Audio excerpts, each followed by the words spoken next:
나사는 외롭고 매력없던 빈털털이었으며 기묘한 생김새의 등장인물처럼 보였고 트랙꾼에게 거의 이 세계로 끌려갈 뻔한 불행한 삶을 살고 있었다. 하지만 운 좋게도 섹시한 여자가 그를 구해내어 결혼시키고 그녀를 섬기게 만들었다. 그 일이 있기 전 태어난 날 그의 부모는 슬프게도 유아용 침대에서 그를 내려다보며 새 아기가 너무 못생겼고 머리가 너무 둥글고 커서 당신과 같다는 것을 깨달았다. 그래서 그를 나사라고 부르기로 했다. 자라면서 모두가 그의 멍청한 이름 때문에 놀려댔다. 이 보이는 너무 답답해서 사람들이 존경할 만한 사람이 되기 위해 열심히 공부하기로 결심했다. 푸시업을 하며 근육을 키우려고 했지만 오히려 수박머리의 무게가 그를 누르고 있다는 것을 깨달았다. 마침내 중학교에 들어갔을 때 그는 쓸모없는 선생님에게 날아 최고의 대학에 가고 싶다고 말했다. 하지만 선생님은 아인슈타인 같은 두뇌가 필요하다고 말했고 그의 무능한 부모의 가난한 상태를 고려하면 불가능하다고 했다. 하지만 우리 친구는 극적으로 그녀에게 자신의 이름이 나사라고 말했고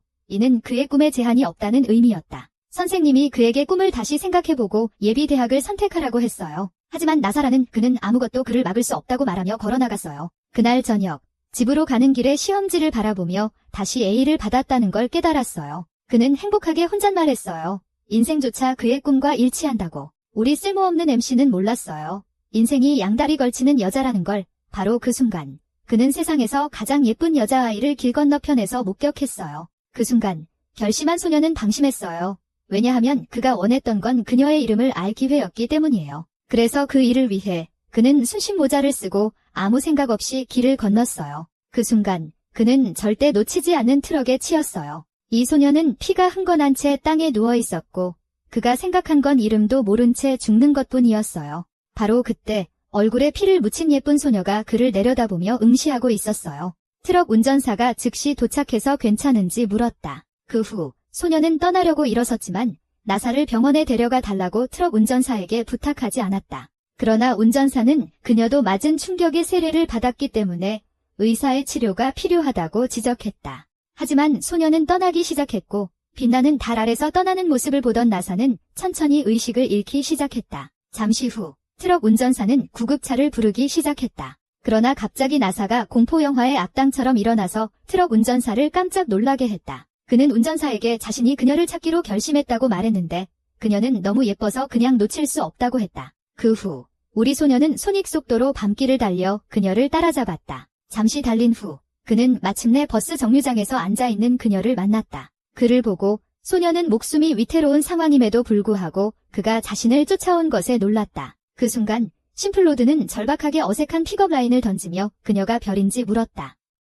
왜냐하면 그는 나사이고 그녀의 중력을 연구하고 싶어 했기 때문이다. 이 말을 듣고 소녀는 감명을 받아 그에게 앉으라고 했다. 그녀는 손수건으로 그의 얼굴에 묻은 피를 닦아주고 자신의 코트를 주었다. 그런 다음 일어나서 그의 부상 때문에 언제든지 죽을 수 있으니 구급차를 부르겠다고 말했다. 하지만 못생긴 고릴라는 그녀와 대화하려는 필사적인 시도로 바닥에 쓰러졌고 소녀는 그의 다리가 부러졌다고 알렸다. 그녀는 문을 열며 구급차를 부르겠다고 말하고 다시 움직이지 말라고 부탁했다. 그때 나사의 의식이 흐려지기 시작했지만 그는 결심을 하고 그녀에게 다가갔다. 그는 소녀에게 그녀가 동화 속 카구야 공주와 똑같이 보인다고 말했다. 많은 사랑을 받았던 사랑스러운 공주였지만 달로 돌아가야 했다. 나사는 소녀에게 그들이 다시는 만나지 않을지도 모르니 그녀와 함께할 기회를 위해 싸우겠다고 말했다. 세상의 모든 용기를 내어 그는 그녀에게 사랑한다고 고백하고 데이트를 하고 싶다고 말했다. 그러나 그 소녀는 그가 자신과 결혼해야만 함께할 수 있다고 말했다.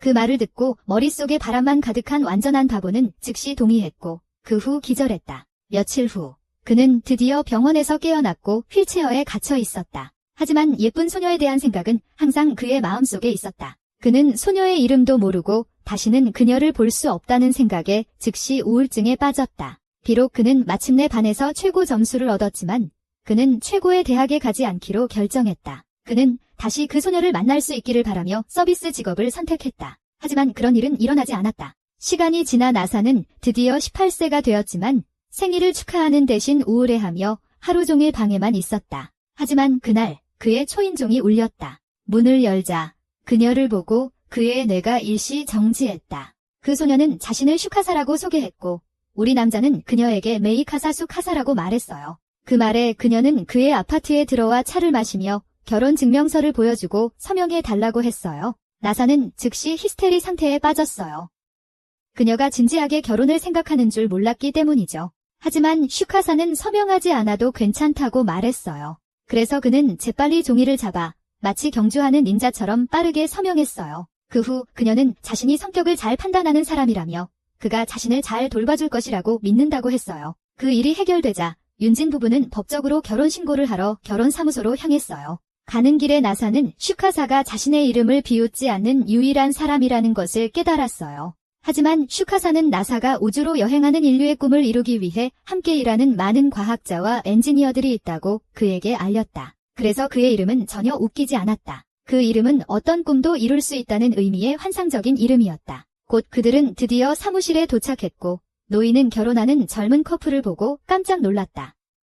그는 누구도 원하지 않는 못생긴 독신남이었다. 하지만 그는 서류에 서명했고 꽃 한 송이를 선물로 건넸다. 그날 밤 나사는 방 안에서 이리저리 걷기 시작했고 자신이 결혼한 남자가 된 것에 아직도 충격을 받고 있었다. 그는 아직 누군가와 함께 살 준비가 되어 있지 않았고 그의 아파트는 한 사람만 들어갈 수 있었다. 그리고 새 와이프가 어디서 잘지에 대한 정말 심각한 문제가 있었다. 왜냐하면 침대가 하나밖에 없었기 때문이다. 그것을 염두에 두고 그는 새 침대를 사는 것을 생각했지만 시간이 꽤 늦었고 배달은 다음 날이나 도착할 예정이었다. 그리고 그는 둘 다 침대에 잘 수 있는 다양한 자세를 분석하기 시작했다. 그때 시카사가 갑자기 나타나서 왜 혼자 중얼거리고 있냐고 물어보며 나사를 완전히 놀라게 했다. 그녀는 자신의 서류 가방을 보여주며 그들의 부부 생활을 시작하러 왔다고 말했다. 그 말을 듣고 나사는 그녀를 위해 커피를 만들기 시작했고 그녀는 돌아갈 집이 없다고 밝혔다. 그래서 그들은 그때부터 매일 밤 함께 보내게 되었고 이는 나사의 신경계를 거의 마비시켰다. 하지만 그녀는 갑자기 그의 침대가 쥐 한 마리도 들어갈 수 없을 정도로 작다는 것을 깨닫고 대신 호텔에서 하룻밤을 보내자고 제안했다. 이 말을 듣고 나사는 우울해졌지만 시카사는 그의 생활 조건이 노숙자보다 더 나쁘더라도 자신은 그의 아내이며 절대 그를 떠나지 않을 것이라고 확신시켰다. 이 말을 듣고 나사는 그녀를 바라보며 왜 예쁜 여자가 자신 같은 끔찍한 패배자와 평생을 함께하고 싶어 할까 고민했다. 그는 그녀를 위해 아무것도 한 적이 없기 때문이다. 그래서 그는 시카사에게 그들이 서로 잘 알지도 못하는데 왜 자신과 결혼하기로 결정했는지 물었다. 시카사는 그 질문이 꽤 어리석다고 대답한 후 그가 그녀를 모르고도 왜 결혼하기로 동의했는지 물었다. 나사는 그녀를 사랑했기 때문이라고 대답하자 시카사는 자신도 사랑하지 않는 사람과 결혼할 것이라고 말했다. 그 후 그녀는 호텔로 떠나기 위해 일어섰다. 하지만 그녀가 너무 멀리 가지도 전에 나사는 그녀를 쫓아가며 머물러 달라고 애원했고 지구 끝까지 걸어가더라도 이불을 사겠다고 약속했다. 하지만 마음 깊은 곳에서 우리 남자는 그녀가 떠나면 다시는 그의 형편없는 아파트로 돌아오지 않을 것 같은 불안감을 느꼈다. 시카사는 동의했고 그들은 매트리스와 이불을 사기 위해 가장 가까운 편의점으로 향했다. 가게 안에서 시카사는 남편이 다양한 종류의 이불에 대해 꽤 잘 알고 있다는 사실에 놀랐다. 제조업체보다도 더 많이 알고 있었다. 그 후 시카사는 그의 손을 잡았고 불쌍한 심플은 모든 것에 흥분하며 그들은 함께 몇 시간 동안 쇼핑을 했다. 몇 시간 후 그들은 아파트로 돌아왔고 시카사는 매트리스가 꽤 편안하다는 것을 알았다. 반면에 나사는 섹시한 여자가 그의 방에서 자고 있다는 사실을 아직도 믿을 수 없었다. 그때 시카사는 화장실을 찾았지만 젊은 남자가 화장실이 없다는 것을 깨달았다. 그래서 나사는 매일 아침 동네 화장실을 사용한다고 알려주었고 그녀는 편의점에 가서 필요한 것들을 사자고 제안했다. 나중에 나사에게 여성용품 가방이 도착했고 시카사는 잠옷으로 갈아입었다. 그녀를 보고 나사는 잠옷을 입고 있어도 예쁜 이 여자에게 깜짝 놀랐다. 그래서 그날 밤 나사는 불을 끄고 둘 다 잠자리에 들었다. 하지만 나사는 처음으로 여자와 가까이서 자는 것을 알고 잠을 이루기 어려웠다.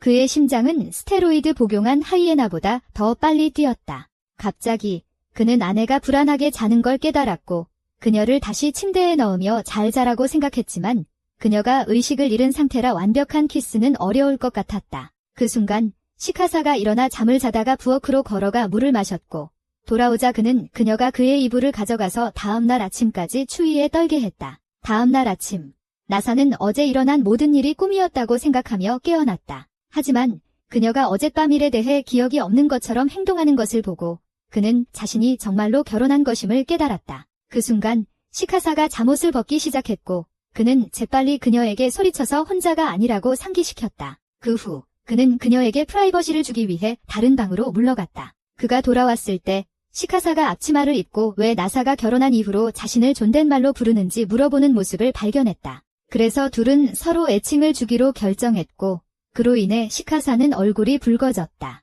이후 시카사는 나사의 냉장고가 정리되어 있고 음식이 가득 차 있는 것을 발견했다. 그녀는 그 남자가 실제로 요리를 할 수 있다는 사실에 놀랐고 대부분의 Z세대 남자들이 배달 음식에 의존하는 것과는 달랐다. 나사는 성인 남성의 영양 요구에 대한 과학적 분석을 했고 매일 훠궈를 먹는 것이 건강한 생활 방식이라는 것을 알게 되었다고 그녀에게 말했다. 하지만 시카사는 요리는 화학이 아니라고 말하며 미슐랭 셰프처럼 요리 기술을 선보였다. 그녀는 인스타그램에 올릴 만한 훌륭한 요리를 만들었고 이는 나사의 평범한 훠궈보다 훨씬 나았다. 그래서 나사는 음식을 맛보고 그녀가 실제로 요리를 잘할 수 있다는 것을 깨달았다. 시카사는 재료만 있으면 거의 모든 것을 만들 수 있다고 밝혔다. 식사 후 시카사는 목욕탕에 대해 물었고 이를 듣고 나서 나사는 며칠 동안 목욕을 하지 않았다는 것을 깨달았다. 그러나 바로 그때 그는 시카사를 풀로 나머 없이 보는 것이 얼마나 멋질지 생각했다. 나사에게는 기본 목욕 용품밖에 없었기 때문에 그들은 편의점에 가서 피부 보습제와 토너를 샀다. 모든 목욕 용품을 보고 원숭이는 놀랐다. 그는 비누만 썼기 때문이다. 드디어 그들은 목욕탕에 도착했고 그곳에서 나사의 동급생인 카나메를 만났다. 카나메는 여자와 함께 있는 나사를 보고 충격을 받았는데 처음에는 그의 고기가 사용 부족으로 박물관에 기증될 것이라고 생각했기 때문이다. 그 후 나사는 카나메에게 시카사를 소개했다. 카나메는 오랫동안 가족을 돕기 위해 목욕탕을 운영해왔다. 반면 카나메는 갑자기 나사와 시카사 사이에 이상한 케미를 눈치채고 혹시 사귀는 사이냐고 물었다. 나사는 그들이 결혼했다고 말했고 그 말에 그 소녀는 잠시 심장이 멎은 듯했고 기절했다. 그러나 그녀는 그들의 결혼을 축하하며 집에서 선물로 무료 목욕권을 준다고 말했다. 그렇게 시카사가 목욕하러 들어갔고 나사가 터벅터벅 걸어가던 중에 카나메가 빗자루로 그를 멈췄다. 카나메는 그가 결혼할 것이라고 상상도 못했는데 사실 그는 70세까지 독신으로 지내고 마법사가 될 것이라고 생각했다고 말했다. 그녀는 결혼식이 언제 열릴지 물었지만 나사는 결혼식은 요즘 돈 낭비라고 어색하게 언급했다.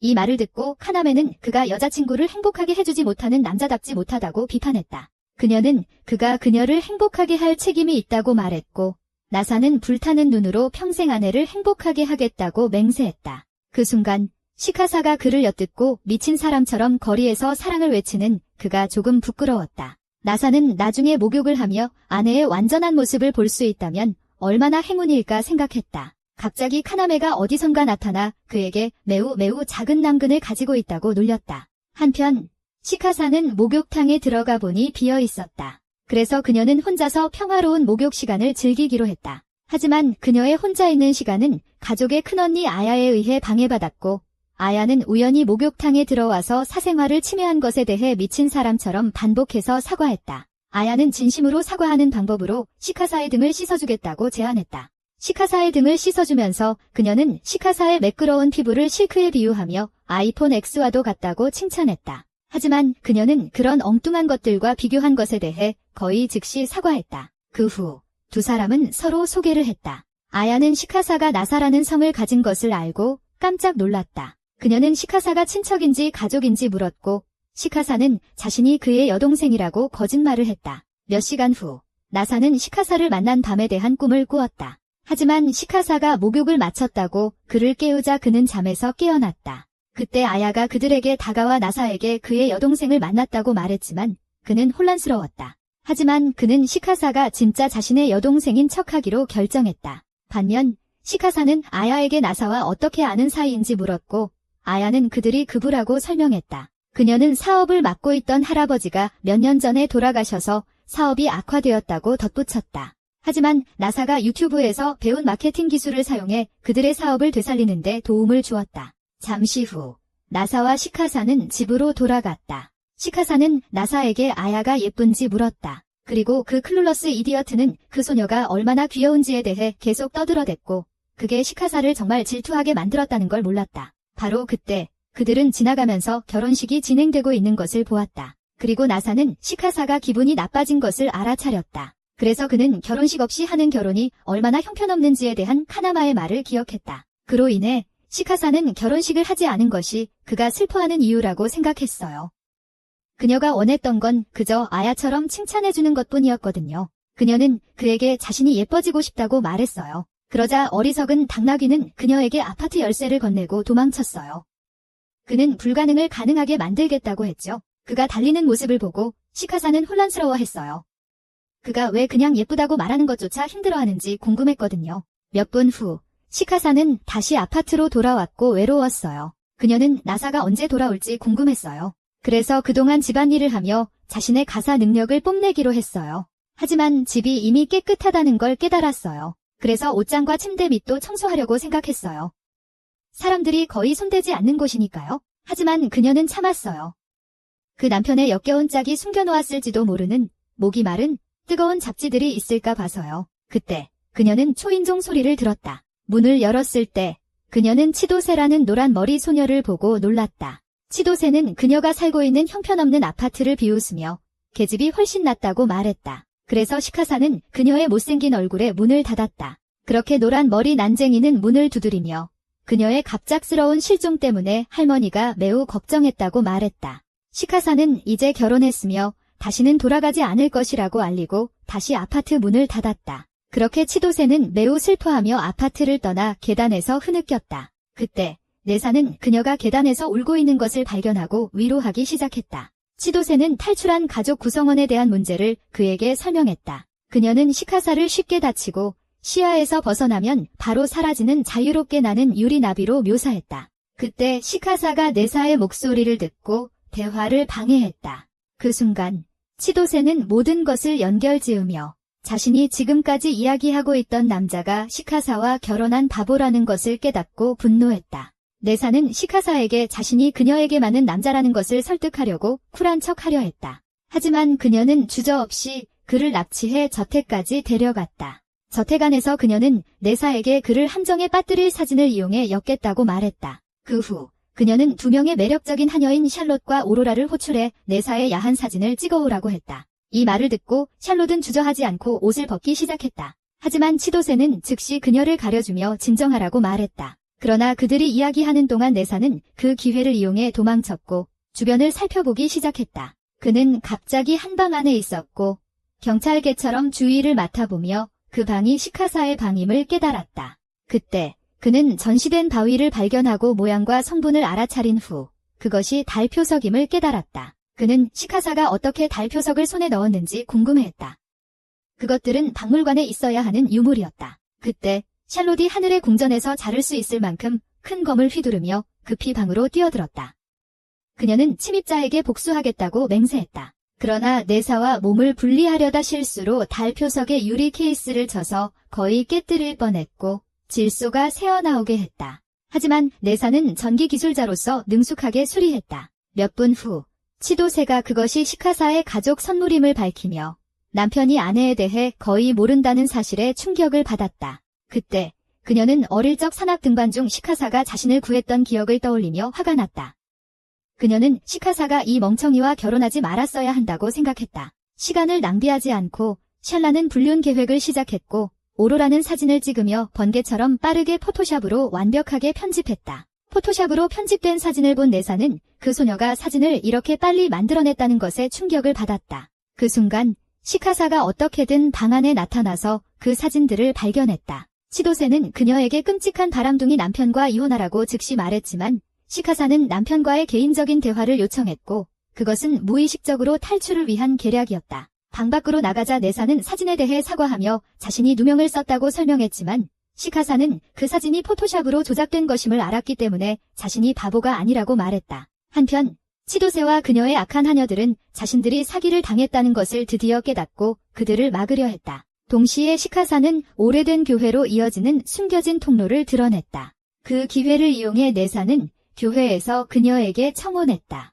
그는 그녀에게 변치 않는 사랑을 고백한 후 처음으로 입맞춤을 했다. 다음 날 집에서 시카사는 TV에서 쇼를 보고 싶어 했다. 하지만 그때 그녀는 자신의 남편이 TV조차 없다는 것을 깨달았고 더 나쁘게도 그 남자는 영화와 TV에 대해 아무것도 몰랐고 그녀는 그가 평생 무엇을 해왔는지 궁금해졌다. 그래서 그녀는 평균적인 오타쿠의 삶에서 TV의 중요성에 대해 열정적으로 이야기해주기로 했다. 이 말을 듣고 내사는 평소 느긋한 아내가 영화에 대해서는 열정적인 여우라는 사실에 놀랐다. 그래서 그들은 TV 쇼핑을 하러 갔다. 시카사는 저렴한 걸 사자고 제안했는데 그녀는 상관없이 행복할 것이라고 했다. 그날 늦게 베트하우스에서 내사는 카남에게 시카사에게 청혼했다고 극적으로 알렸다. 그러자 카남은 청혼을 위해 반지를 샀는지 물었고 그 못생긴 바보는 반지를 사는 것이 중요하다고 생각해본 적이 없다고 말했다. 이 말을 듣고 카남은 화가 나서 반지는 어떤 남편이 아내에게 사주는 3가지 중 하나라고 그에게 말했다. 그래서 시카사가 목욕을 마치기를 기다리면서 내사는 TV에서 다이아몬드 반지로 약혼을 축하하는 커플을 보며 다이아몬드 반지가 얼마나 할지 궁금해했다. 이후 집으로 가는 길에 그는 시카사에게 그날 오후에 일을 가야 한다고 알렸다. 그들은 집에 가기 전에 공원에 들러 조용히 그 장면을 지켜보았다. 그 순간 내사는 시카사가 그가 일을 갈 때 혼자일까 봐 슬퍼하는지 궁금해했고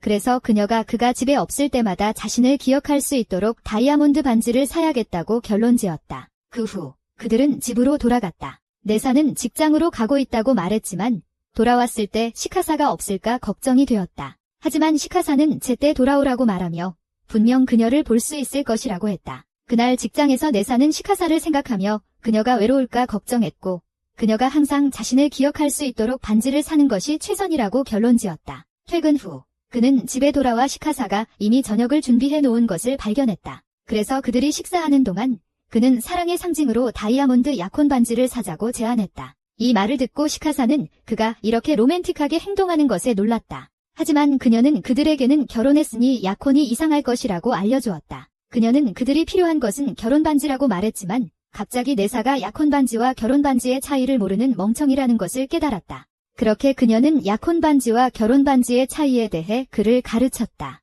강연이 끝난 후 내사는 다이아몬드 결혼 반지를 꼭 사야겠다고 더 확신하게 되었다. 시카사는 다이아몬드 반지가 엄청 비쌀 거라고 말하려 했지만 내사는 염소보다 더 고집이 세서 반드시 사겠다고 고집을 부렸다. 그의 두꺼운 두뇌에 말이 통하지 않자 그녀는 그가 직접 알아야 한다고 판단했다. 그래서 다음 날 그녀는 그를 다이아몬드 반지 가게로 데려갔고 내사는 다이아몬드 반지가 얼마나 비싼지 충격을 받았다. 판매원은 그 반지가 비싼 이유는 최고 품질이기 때문이며 평생 간직할 기회라고 설명했다. 그 말에 내사는 확신을 갖고 부모님의 퇴직금을 반지 사는데 쓰려고 했지만 시카사가 그를 끌어당겨 나가게 했다. 그녀는 다이아몬드 반지가 얼마나 비싼지 보여주려는 것이지 가족의 저축을 모두 써버리게 하려는 게 아니라고 설명했다. 하지만 내사가 계속 반지를 사겠다고 고집하자 시카사는 더 저렴한 가게로 데려갔다. 그곳에 도착하자 내사는 첫 번째 가게보다 가격이 훨씬 저렴하다는 것에 충격을 받았다.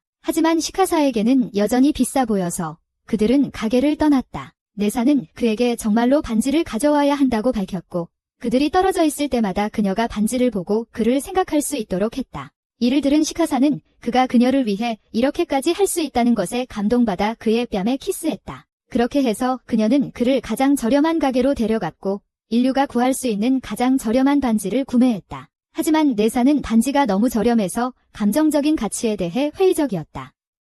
그러나 시카사는 가격이 중요하지 않다고 말했다. 그것은 그가 정말로 그녀를 걱정하고 있다는 것을 보여주었고 그녀가 그것을 볼 때마다 그가 그녀를 사랑한다는 사실을 상기시켜줄 것이다. 몇 밤 동안 내사는 시카사의 잠꼬대 습관을 알아차렸고 어설프게 돌아다니며 물을 마시고 무작위 장소에서 다시 잠이 드는 모습을 보았다. 어느 날 밤 그녀는 그의 침대로 기어 들어가기도 했다. 부끄러웠지만 내사는 용기를 내어 그녀를 안았다. 그때 그녀는 잠깐 깨어나 그에게 키스한 후 다시 바닥에서 잠이 들었다. 그녀의 불안한 수면 습관은 종종 그가 잘 자는 것을 방해했다. 그래서 다음 날 아침 그는 이런 상황이 계속될 수 없다고 결심했고 그녀가 바닥에 누워있는 일이 반복되어서는 안 된다고 생각했다. 그는 더 큰 침대가 필요하다고 생각했지만 그들의 아파트에는 그런 공간이 없었다. 그는 더 큰 곳으로 이사하는 것을 고민했고 거실과 더 큰 TV가 있는 집을 상상하며 그 아이디어에 흥분했다. 그는 시카사가 더 큰 아파트로 이사하는 것에 관심이 있을지 물어보았지만 그녀는 현재의 아파트가 아늑해서 좋다고 대답했다.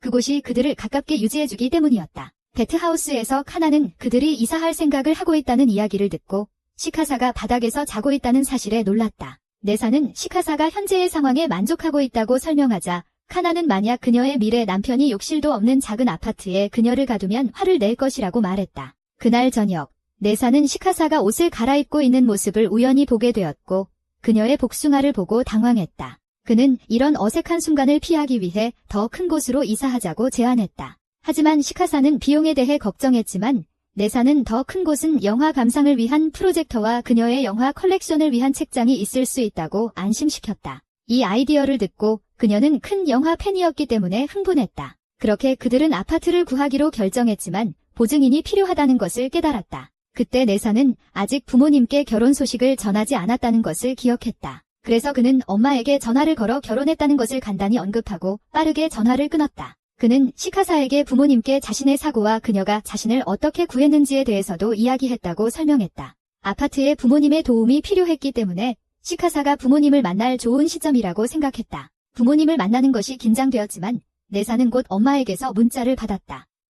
엄마는 그가 새 아파트에 대한 도움을 요청하고 있다는 것을 추측했고 그래서 전화를 했다고 생각했다. 그 대가로 부모님은 커플의 방문을 요청했다. 부모님이 다른 현에 살고 있었기 때문에 내사는 이것이 허니문을 위한 좋은 기회가 될 것이라고 생각했다. 그때 시카사는 부모님 집으로 가는 동안 함께한 삶의 추억을 사진 일기로 남기기 위해 카메라를 사자고 제안했다. 그들은 시카사가 호수 근처에서 사진을 찍는 것으로 시작했고 내사는 사진 촬영에 재능이 있다는 것을 발견했다. 다음 날 그들은 교토로 여행하며 사진을 찍었다. 한편 치도세와 그녀의 하녀들은 그들을 몰래 지켜보며 왜 고속철도가 아닌 버스를 탔는지 궁금해했다. 결심한 그들은 차로 버스를 따라갔다. 버스 안에서 시카사는 평화롭게 잠을 자고 있었고 내사는 좌석이 불편했지만 그녀를 위해 괜찮은 척했다. 그들이 쉬는 동안 치도세는 그들을 부러워하며 그들을 갈라놓겠다는 결심을 밝혔다. 내사와 시카사가 가까워지는 모습을 보며 그녀의 좌절감은 더욱 커졌다. 반면 샬럿과 오로라는 그들이 함께 달콤해 보인다고 언급하며 치도세가 왜 이렇게 좋은 커플을 갈라놓고 싶어하는지 궁금해했다. 치도세는 그들의 입을 막으며 신혼부부는 허니문 동안 문제를 겪기 마련이라며 그들이 반드시 헤어질 것이라고 확신한다고 말했다. 정차했을 때 내사는 지갑을 잃어버려서 버스로 다시 달려갔다. 이 모습을 본 치도세는 장난스럽게 웃으며 이렇게 멍청한 바보는 처음 보았고 이것이 분명 시카사를 화나게 할 것이라고 생각했다. 하지만 시카사는 그의 멍청한 행동에 대해 별로 신경 쓰지 않았어요. 나중에 내사도 푸드코트에서 먹자고 했지만 시카사는 큰 소리로 체인점 대신 맛있는 걸 먹자고 강하게 주장했어요. 그래서 라임 향신료가 들어간 음식을 먹었고 내사는 시카사의 민망한 사진을 찍어서 그녀를 화나게 했어요. 이 모습을 본 치도세는 그들이 이 문제로 헤어질 것이라고 예상했어요. 하지만 그들은 내사와 타협해서 시카사에게 원하는 대로 먹어도 된다고 했어요. 그래서 시카사는 멜론빵을 선택했고 그들은 그것으로 결정했어요. 이로 인해 치도세는 매우 화가 나서 그녀는 시카사에게 남자 선택에 실망했다고 말했고 그녀가 평범한 소녀인 척 강아지와 다정하게 구는 모습에 실망했다고 했어요. 시카사는 자신이 정말 평범한 소녀라고 말했고 바로 그때 한 텔레비전 프로그램 촬영팀이 어떤 요리 콘텐츠를 위해 도착했어요. 그래서 커플은 방해를 이용해 도망쳤고 카메라에 잡히지 않으려고 했어요. 버스 안에서 시카사는 내사의 부모님이 결혼을 승인하지 않을까 걱정했지만 내사는 그들을 설득하겠다고 안심시켰어요. 반면에 치도세는 도망친 커플을 잡기 위해 하인들에게 명령했지만 배고픈 소녀들은 굶주린 동물처럼 음식을 개걸스럽게 먹느라 바빴다. 몇 시간 후 그 커플은 드디어 교토에 도착했고 내사는 시카사와 함께 도시를 탐험하며 하루를 보내는 것에 신이 났다. 하지만 시카사는 교토의 제과점들을 방문하는데 더 관심이 있었고 이는 내사의 뇌에 충격파를 일으켰다. 왜냐하면 도쿄에 100개가 넘는 제과점이 있는데 그녀가 제과점에 관심을 가질 줄은 기대하지 않았기 때문이다. 그는 도시가 독특한 신사, 사찰, 그리고 흥미로운 역사적 장소들로 가득하다고 지적했지만 갑자기 그녀가 역사에 별 관심 없는 Z세대라는 것을 깨달았다. 비록 시카사가 역사적인 장소에 특별히 관심이 없었지만 그녀는 마지못해 그와 함께하기로 했다. 잠시 후 시카사는 기모노를 입어보았고 내사는 그녀가 기모노를 입은 모습을 보고 깜짝 놀라며 머리가 터질 것 같았다. 그때 다시 한번 치도세와 그녀의 하인들을 만났다. 그 후 내사는 샬롯과 아투라에게 시카사를 교토 구경시켜달라고 제안했고 자신과 치도세는 개인적으로 이야기를 나누기로 했다. 혼자 남게 된 치도세는 자신이 시카사를 시험하기 위해 그녀의 남자친구인 척했다고 밝혔다. 자신을 증명하기 위해 내사는 최선을 다했고 이야기를 나누는 동안 리프샤우 전기 오토바이를 타자고 제안했다. 한편 카페에서 하녀들은 시카사에게 내사에 대한 감정과 왜 그런 하찮은 패배자와 평생을 함께하기로 선택했는지 질문했다. 그녀는 그가 귀엽다고 고백했다. 그리고 그 순간 회상하면서 그는 항상 다른 사람들 앞에서 그녀를 칭찬해주는 것이 좋았다고 언급했다. 동시에 네사는 치도 씨를 인기 있는 당고 가게로 데려갔다. 그 후 치도 씨는 왜 네사가 시카사를 사랑하는지 알고 싶어 했고 네사는 시카사가 얼마나 귀엽고 예쁜지 열정적으로 이야기했다. 이는 소녀를 매우 화나게 했다. 이에 그녀는 자신이 시카사를 더 잘 알고 있으며 네사는 그의 이른바 아내에 대해 전혀 모르고 있다고 밝혔다. 그녀는 또한 시카사가 매우 운동신경이 뛰어난 사람이라고 밝혔고 그녀는 차분하고 멋지다고 덧붙였다. 이 말을 한 후 그녀는 격분하여 나가면서 시카사가 자신과 함께 있을 수 있었던 완전히 바보 같은 남자와 함께 시간을 보내기로 선택할 줄은 전혀 믿지 않았다고 중얼거렸다. 그때 네사는 시카사가 2년 전 트럭에서 자신을 구해줬던 이야기를 나누며 그때부터 그녀와 함께할 운명이라고 느꼈다고 말했다. 그는 자신이 시카사를 그녀만큼 잘 알지는 못하지만 그들의 사랑이 진짜임을 증명하기 위해 평생을 바칠 것이라고 덧붙였다. 그날 늦게 시카사가 네사에게 치도 씨가 그들의 사랑을 승인하도록 설득했는지 물었다. 네사는 치도 씨가 지금은 도쿄로 돌아가기로 결정했다고 대답했다. 그렇게 그 커플은 버스를 타고 내라로 가서 네사의 부모님을 만나러 갔다. 가는 길에 네사는 자신이 도쿄에서 자랐지만 그의 괴짜 부모님이 아버지가 고고학자이고 어머니가 사슴을 좋아해서 내라로 이사했다고 말했다. 시카사는 그의 부모님이 완전히 이상한 사람들이라서 잘 지낼 수 있을지 물었다. 네사는 모든 것이 잘 될 것이라고 그녀에게 확신시켰다. 드디어 도착했을 때 두 사람은 네사의 부모님에게 다가가는 것이 두려웠다. 하지만 그들은 서로를 격려하려 했고 그때 네사의 어머니인 카노카가 그들을 엿보고 있는 것을 발견했다. 그렇게 그들은 마침내 집으로 들어갔고 카노카는 마치 정신병자처럼 자신을 소개했다. 그녀는 이어서 네사의 아버지인 애니시가 그들을 만나는 것에 대해 하루 종일 너무 긴장해서 움직이지 않았다고 밝혔다. 나중에 그들은 마침내 네사 부모님과 앉게 되었고 그때 대화 중에 네사의 이상한 부모님이 정신분열증 에피소드를 겪기 시작했다. 갑자기 애니시는 네사가 목욕을 하라고 주장했고 네사가 저항했지만 시카사는 그가 혼자서 부모님과 이야기할 수 있도록 하라고 격려했다. 나중에 목욕 후 시카사는 아버지와 좋은 시간을 보냈다고 언급했지만 그 세부 사항은 비밀로 하고 싶어 했다. 잠시 후 그들은 네사의 옛방으로 옮겼고 그곳을 탐색하는 동안 카노카가 끼어들어 그곳에서 하룻밤을 보낼 것인지 물었다. 네사는 그렇다고 대답했고 그 후 그녀는 만약의 경우에 대비해 그들의 침실벽이 방음이 되지 않는다고 상기시켰다. 그날 밤 네사는 어색하게 시카사에게 그의 팔에 기대어 자자고 요청했고 시카사는 동의했다. 그녀는 그에게 더 가까이 다가갔고 두 사람은 너무 즐거워서 마무리했다. 하지만 그때 그의 약한 팔이 곧 저려서 불편해졌다. 그는 그렇게 잠들기 전에 대신 좋은 밤 키스를 요청했고 시카사는 응했고 그들은 입의 액체를 교환했다. 다음 날 아침 시카사는 일출을 바라보았고 니시가 그녀에게 일찍 일어나는 사람이라고 말했다. 이 말을 들은 그녀는 이니시에게 장인어른이라고 부르며 충격을 주었고 노인에게 심장마비를 일으킬 뻔했어요. 그 후 둘은 가벼운 이야기를 나누고 이니시의 도서관으로 갔어요. 그곳에서 시카사가 오래된 문서를 읽는 능력에 놀랐어요. 바로 그때 네사가 합류했고 그녀가 역사적 문서들을 좋아한다는 것을 몰랐던 터라 똑같이 놀랐어요. 나중에 시카사는 그녀가 역사적인 장소를 특별히 좋아하지 않아서 남편이 있는 오래된 사찰에서 사진을 찍어 나라는 즐겁게 만들 계획을 밝혔어요. 그 후 그들은 나라의 큰 불상들을 방문했고 시카사는 네사의 못생긴 얼굴을 웃기게 셀카로 많이 찍었어요. 이후 다른 역사 유적지도 둘러보았고 네사는 시카사의 그 역사적 장소들에 대한 지식에 충격과 감탄을 동시에 느꼈어요. 하지만 시카사는 이것을 좋은 기억력 덕분이라고만 했어요. 몇 분 후 네사는 모든 커플이 하듯 셀카를 함께 찍자고 제안했고 달콤한 셀카를 찍었어요. 하지만 시카사는 이 문화적인 바보가 기회를 잡아 그녀의 계획을 만지는 것뿐이라고 생각했어요. 나중에 그들은 헤이조 성터로 향했어요. 건물들이 교토로 옮겨지면서 텅 빈 곳이었어요. 빈터에서 시카사는 과거 거주자들의 흔적이 거의 남지 않은 것에 슬퍼하며 영원히 기억을 간직하기 위해 영상을 기록하자고 강하게 주장했어요. 그날 밤 애니시는 바닥에 엎드려 아들의 생명을 구해준 시카사에게 감사하며 그녀에게 결코 완전히 보답할 수 없다고 표현했다. 그는 그녀에게 나사를 계속 돌봐달라고 간청했고 그녀는 최선을 다하겠다고 약속했다. 곧 떠날 시간이 되었고 시카사는 부모님을 위해 나사의 재미있는 사진들을 많이 남겼다. 그들의 여행은 짧았지만 시카사는 모든 순간을 즐겼고 그들이 함께 있을 때 항상 편안하다고 밝혔다. 몇 시간 후 그들은 도쿄로 돌아와 아파트가 불타버린 것을 발견했다. 다행히도 시카사는 대부분의 소지품을 여행 가방에 챙겼다. 나사는 그들의 사랑의 상징인 나무가 살아남았다는 사실에 기뻐했고, 이는 관계의 작은 세부 사항조차 소중히 여기는 시카사를 놀라게 했다. 그러나 나사는 시카사에게 걱정하지 말라고 전했는데,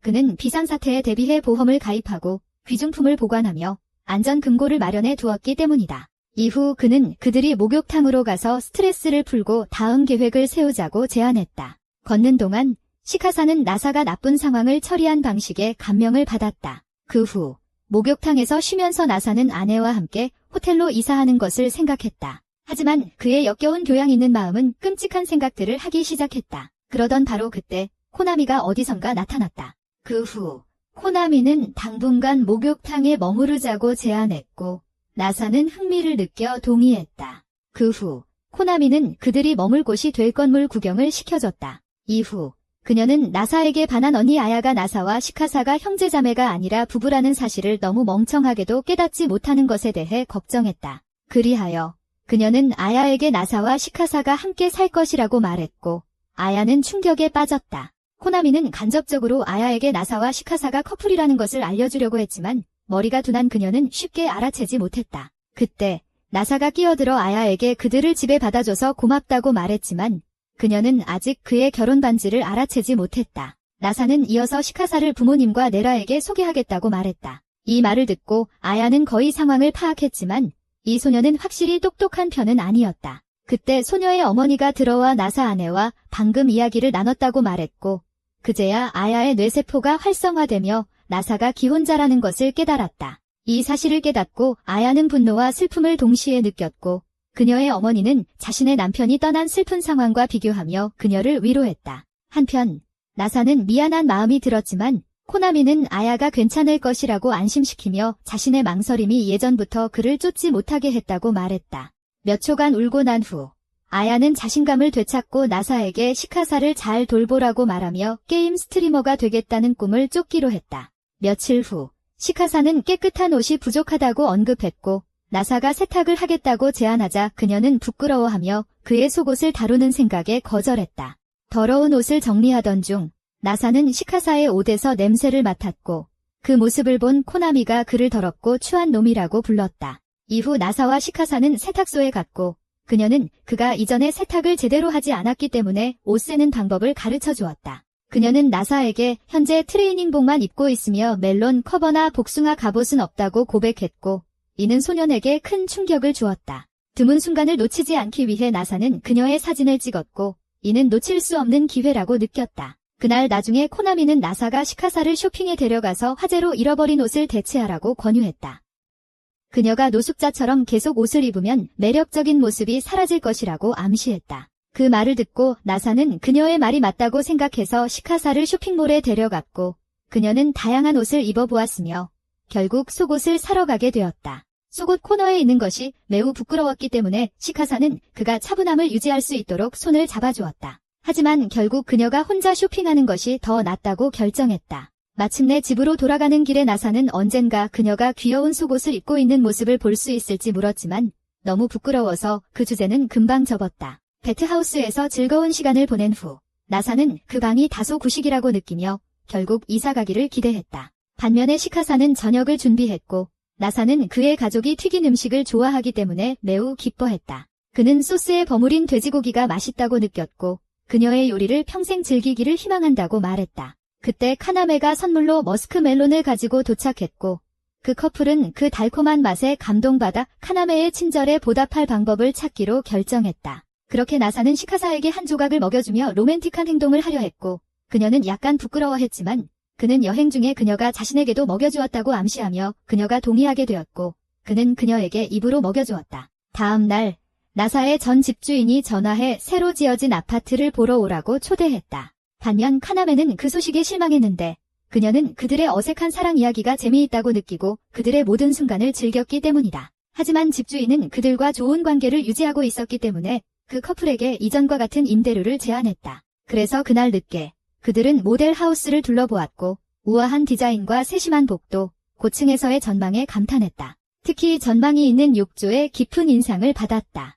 나사는 욕조에서의 목욕을 상상했고 시카사는 함께 목욕 시간을 기대했다. 마스터 침실에 들어가자 그들은 예전의 이불보다 훨씬 큰 거대한 침대에 감탄했다. 그래서 투어가 끝난 후 집으로 걸어가면서 나사는 이곳의 임대료를 감당할 수 있도록 열심히 일하겠다고 결심했다. 하지만 시카사는 그들이 집처럼 느낄 수만 있다면 어디에 살든지 행복할 것이라고 그를 안심시켰다. 다음 날 카나마는 베트하우스에서의 일상에 대해 이야기했는데 그녀는 매일 아침 5시 30분에 일어나 학교 전에 청소를 했다. 시카사가 도와주겠다고 자원했을 때 카나마는 처음에 그녀가 손님이라며 거절했다. 하지만 시카사는 기여하지 않고 있는 것이 불편하다며 고집을 부렸다. 결국 카나마는 그녀가 도와주는 것을 허락했고 시카사는 나사의 발명품이 청소의 많은 부분을 자동화하여 베트하우스를 더 효율적으로 만들었다는 것을 발견했다. 그 후 카나마는 그녀에게 손이 닿기 힘든 곳을 맡겼지만 시카사가 얼마나 철저하게 청소했는지에 감명을 받았다. 이후 카나마는 시카사에게 나사의 생명을 구해줘서 고맙다고 말하며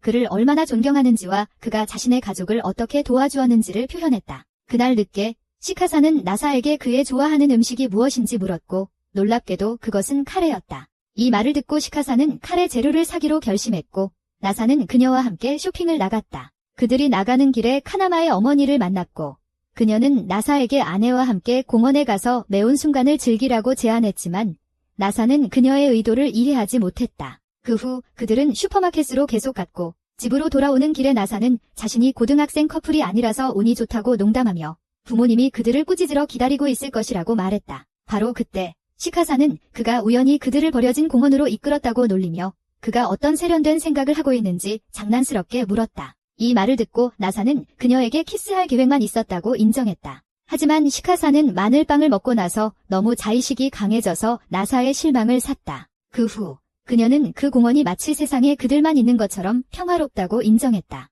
갑자기 나사는 뒤에서 시카사를 꽉 껴안으며 그녀의 부드러운 멜론을 잡았다. 놀란 시카사는 그 포옹이 무서운 것이었지만 여전히 기분이 좋았다고 인정했다. 그때 나사는 그녀가 자신과 결혼해서 행복한지 물었다. 그녀는 왜 그런 이상한 질문을 하는지 궁금해했다. 하지만 그녀는 그와 함께하는 것이 새로운 경험을 가져다주고 매일 많은 것을 배우기 때문에 행복하다고 대답했다. 그 말에 두 사랑새는 서로를 열정적으로 포옹했다. 며칠 후 치도세이와 그녀의 하녀들은 나사와 시카사의 아파트가 불타버린 것을 발견했다. 그러나 그때 시카사가 우연히 불탄 건물을 지나가면서 그녀의 현재 생활 상황에 대해 질문을 받았다. 치도세이는 시카사가 이제 동네 놀이터의 놀이 구조물 안에서 살고 있다고 농담을 하자 충격을 받았다. 하지만 치도세이가 어떻게 사람이 거기서 살 수 있는지 확인하기 위해 들어갔을 때 시카사는 끔찍한 소녀에게서 탈출할 수 있었다. 한편 나사는 방 안에 오래된 물건들을 정리하고 있을 때 오래된 그릴 기계를 발견하고 타코 파티를 열기로 결심했다. 그는 아야와 카나메를 초대했다. 하지만 카나메는 아야가 결혼 문제 때문에 여전히 불편하다고 전했다. 그때 치도세이가 시카사를 추적해 목욕탕으로 뛰어들어왔다. 그녀를 보고 시카사는 자신이 목욕탕 바닥에서 살고 있다고 농담을 했고 물고기 두뇌는 이를 믿고 매우 걱정했다. 하지만 나사는 그녀의 마른 두뇌가 더 이상 수치심을 느끼지 않도록 그들이 단순히 여관에서 빌린 방에 머물고 있다고 설명했다. 그렇게 치도세이와 그녀의 하녀들은 목욕탕을 탐험하며 환상적인 시간을 보냈다. 치도세이는 목욕탕의 서비스는 즐겼지만 그들이 자신의 저택에 머물지 않았는지 물었다. 시키사가는 치도세이에게 게임 콘솔이 없어서 그랬다고 설명했어요. 치도세이는 자신이 모든 게임기를 사서 시카사를 자신의 저택으로 유인하겠다고 외쳤지만 게임을 좋아하는 아야는 오히려 그녀의 열정에 휩쓸렸어요. 그날 저녁 모두 함께 모여 타코 파티를 시작하기로 했어요. 그때 아야는 시카사의 요리 실력을 시험하며 그녀가 나사와 결혼할 자격이 있는지 도전했어요. 그 후 아야는 대신 스트리트 파이터 대결을 제안했어요. 게임이 시작되자 나사는 자신도 지뢰찾기와 솔리테어 같은 게임을 즐긴다고 밝혔어요. 첫 번째 라운드에서 나사는 빠르게 시카사에게 졌고 카나마도 저항했지만 결국 패배했어요. 샬롯과 오로라는 파티의 분위기를 더 띄우기 위해 게임 토너먼트를 조직했고 나사는 승자에게 자신이 할 수 있는 일이면 어떤 것이든 약속하는 조건으로 빚을 지게 되었어요. 그리하여 치도세이, 아야, 시카사가 토너먼트에 참가했는데 치도세이는 이기면 나사를 벗은 채 손가락으로 서서 하게 하는 교활한 계획을 세웠어요. 그저 그를 굴욕시키기 위해서였죠. 하지만 아야는 완벽하게 그녀를 이겼고 치도세이가 재경기를 요구하자 아야는 다시 한번 스트리트 파이터에서 그녀를 압도했어요. 시카사는 경기를 했고 치도세이는 그녀가 하루 종일 비디오 게임을 했었다고 밝혔다. 시카사가 졌을 때 그녀는 자신이 실력이 떨어졌다고 농담하며 스트리트 파이터의 원래 버전으로 바꿔달라고 요구했다. 아야는 레트로 버전을 어떻게 하는지 몰라서 금세 졌다. 두 사람이 계속 게임을 하자 나머지 파티 참석자들은 소녀들이 상품을 입고 자존심을 걸고 게임을 하고 있다는 것을 깨달았다. 반면 시카사와 아야는 구형 조작에 적응한 후 더블 노가웃으로 무승부를 기록했고 그 후 스포츠맨십 정신으로 서로를 축하했다. 파티는 다시 타코를 만들고 즐기는 것으로 돌아갔고 치도세이가 시카사가 나사와 함께 행복하게 요리하는 모습을 보면서 그녀는 그들의 결혼을 받아들이기 시작했다. 하녀들은 그녀를 놀리기 시작하며 행복한 커플에 대한 악행을 계획하는 것이 끝났냐고 물었고 그녀는 시카사가 행복하다면 자신은 괜찮다고 대답했다. 파티가 끝난 후 그들이 설거지를 하던 중 나사가 시카사에게 만약 토너먼트에서 이겼다면 어떤 부탁을 했을지 물었고 그녀는 그에게 달콤한 키스를 해주었다. 다음 날 나사는 직장에서 시스템이 다운되었다는 소식을 들었고 꽤 심각한 문제인 것 같았다. 시카사가 무슨 일이냐고 묻자 그는 직장에서의 상황을 설명했고 그녀는 그가 일을 시작하면 멈추기 힘들다는 것을 알고 부드럽게 쉬라고 상기시켰다. 그러나 나사는 바로 일에 뛰어들었고 몇 시간 동안 계속 일하다가 갑자기 감기에 걸려 얼굴이 빨개진 것을 느꼈다.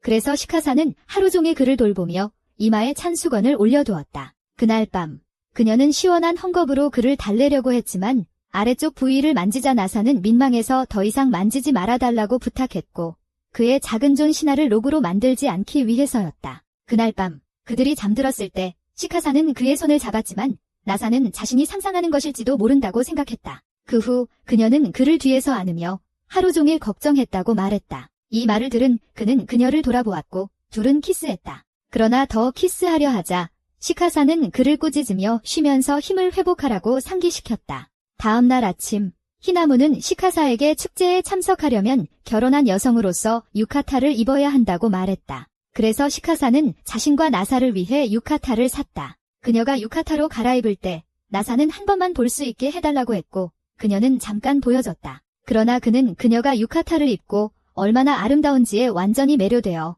그녀에게 키스했지만 그녀는 그를 밀어내며 너무 산만하면 늦을 것이라고 상기시켰다. 그날 늦게 축제를 준비하면서 나사는 그녀의 사진을 많이 찍는 것을 참을 수 없었다. 그들이 도착하자 시카사는 즉시 전통 타코를 먹고 싶어 했고 식사 후에는 카나메와 아야가 지역 상업을 지원하기 위해 금붕어 잡기 노점에서 일하는 모습을 보았다. 시카사는 자신이 금붕어 잡기에 능숙하다고 자랑했고 나사는 그녀에게 잘 보이려고 했지만 결국 아무것도 잡지 못했다. 다음으로 그들은 근처 신사를 방문했고 시카사는 행복한 결혼과 나사의 건강을 기원했다. 그녀는 다른 사람들이 그의 헌신을 칭찬하는 동안 자신은 그의 안녕이 걱정되어 항상 더 잘 돌보라고 격려할 것이라고 털어놓았다. 이에 나사는 그녀를 포옹하며 그녀의 배려에 감사했고 시카사는 그가 오래 건강하게 살기를 바란다고 말했다. 곧 친구들이 합류하여 불꽃놀이를 관람했다. 나사는 그동안 시카사의 사진을 많이 찍었고 조금 부끄럽더라도 절대 삭제하지 않을 것이라고 말했다.